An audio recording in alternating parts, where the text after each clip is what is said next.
Okay, I'm going to be brutally honest with this one early.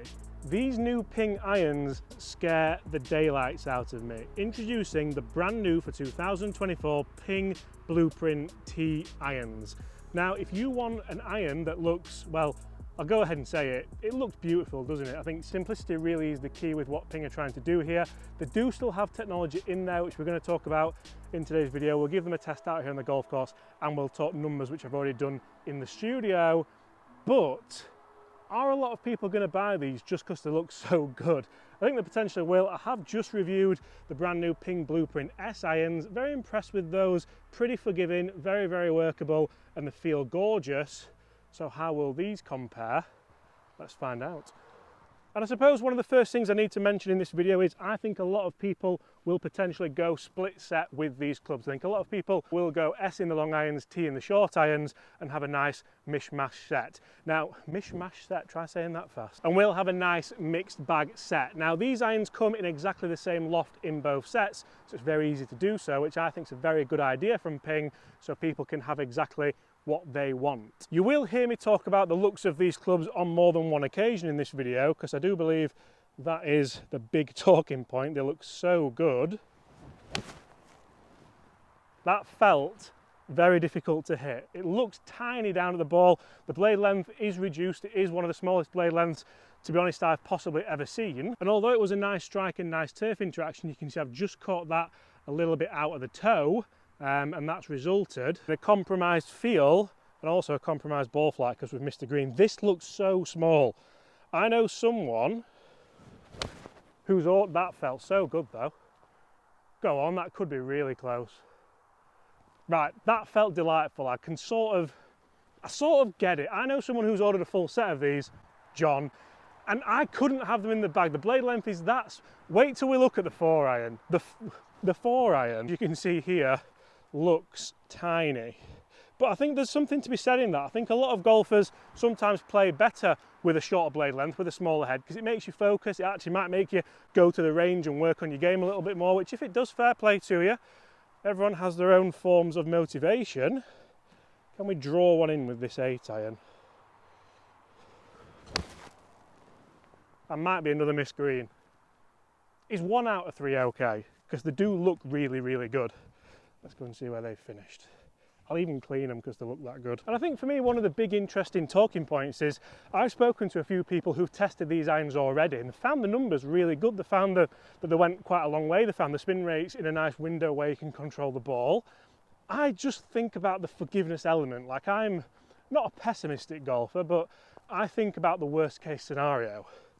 And worst case scenario for me with that blade length is, yeah, it's the worst case scenario. But I suppose then when that's the best case scenario, oh, that's so close, isn't it? We didn't have a hole in one last year. We had 3 the year before and none last year. Then that's okay. And actually, if I look at where all these balls have finished, front to back dispersion isn't too bad. That's still flag high. Both those balls have gone pretty much the same distance as that one. I just managed to get that one a little bit closer, strike it out the middle and get it near the flag. So this is going to be probably one of the most interesting tests I think I've done with irons, and the numbers are going to be very interesting, so make sure you stay tuned for those. Very interesting front to back, yeah.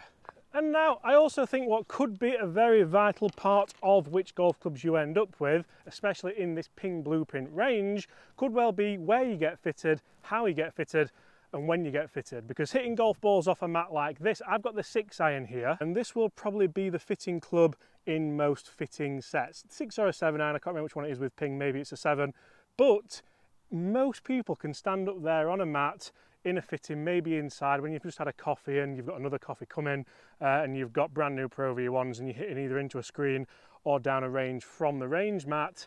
It's a little bit different. So I think the 6-iron potentially could be the club that a lot of people go and try with their Pro or in American Golf or Dick's Sporting Goods or PGA Tour Superstore and be like, you know what, I stood up there, guys, and I had the new Ping Blueprint T-iron in my hand, the 6-iron. I looked down at it, it looked a little bit scary, but then, I don't know, I just started hitting it and it just felt really nice. It launched really nice and high. I managed to turn it over. It didn't go left, it didn't really go right, and for me it was really, really enjoyable, and I got really good numbers. Yeah, we were off a mat, but I don't think that really makes a difference, does it? Because let's be fair, I mean, that felt so good. Like, side note, that did feel really, really good.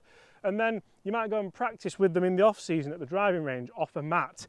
In the US, you might not have mats as much as we do in the UK, but here in the UK, these are kind of a staple thing after probably November, maybe even earlier than that. And it does sort of lead you into a false sense of security, because these 6-irons are going really, really, to be honest, crazy good, crazy high, probably going a nice distance, because spin rate's not quite accurate because you're off a mat. And sometimes things like that, even when I'm testing my clubs, I think, I'm going to test that again with the wave outside on the turf, because I'm not too sure if that spin rate is right. And if, to be honest, I don't know if I've duffed any of those or not really, because you do get a little bit more forgiveness. But then one thing I will say is that 6-iron did feel spectacular, even if it was off a mat. So indoor data with these brand new Ping Blueprint T irons, and the 8-iron straight away, even in here, fills me with either excitement or dread. I can't tell which one, but can we get a nice kind of 150, 155 number with these?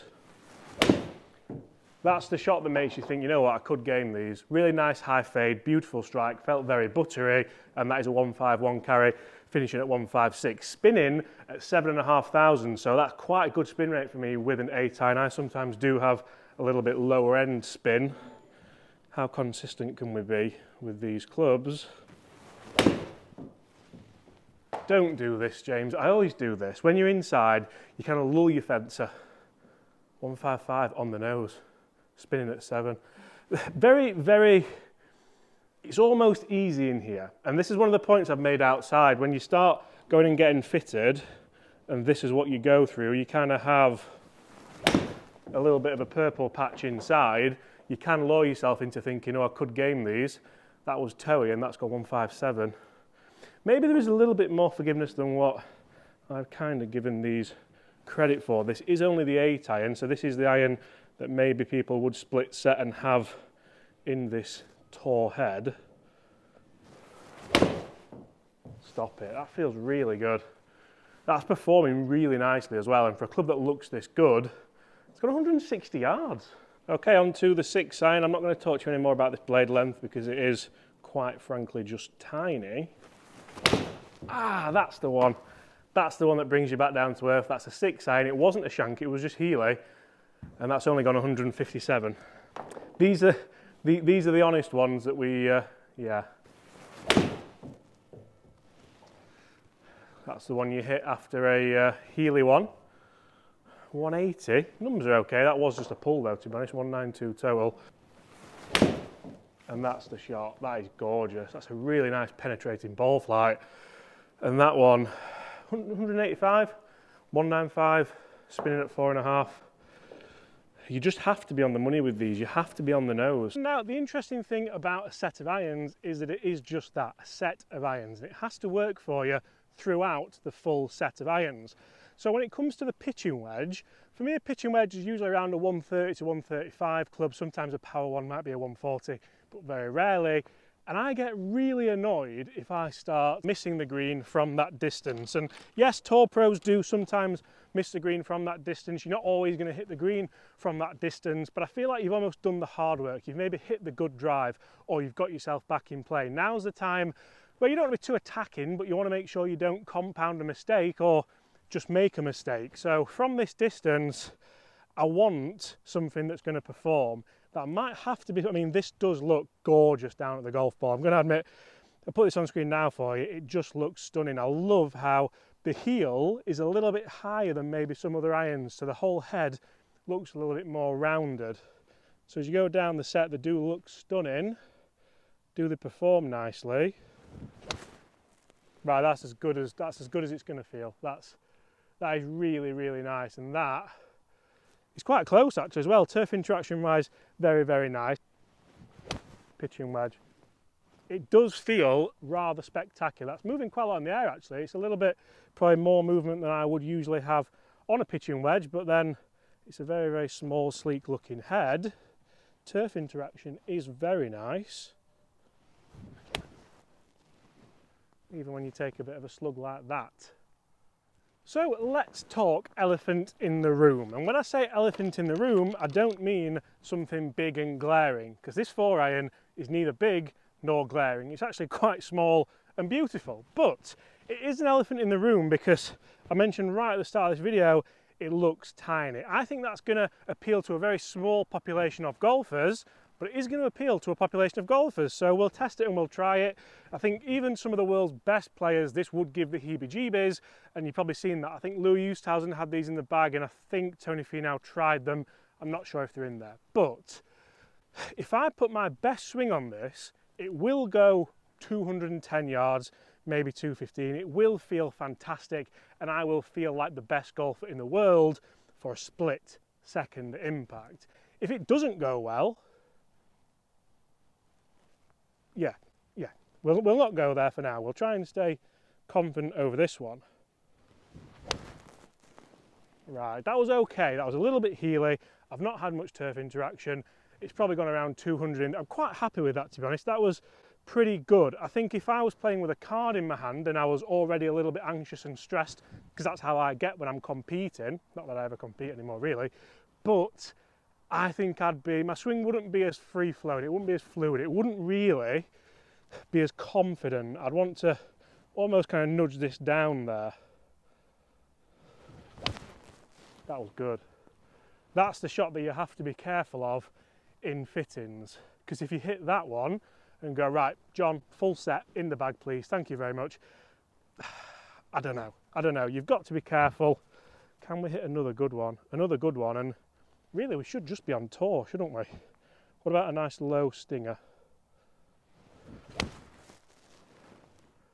Right, I think the pleasure element is a totally different talking point. I think everyone should have played with blades at once in their life and maybe have a set for Sundays and things like that.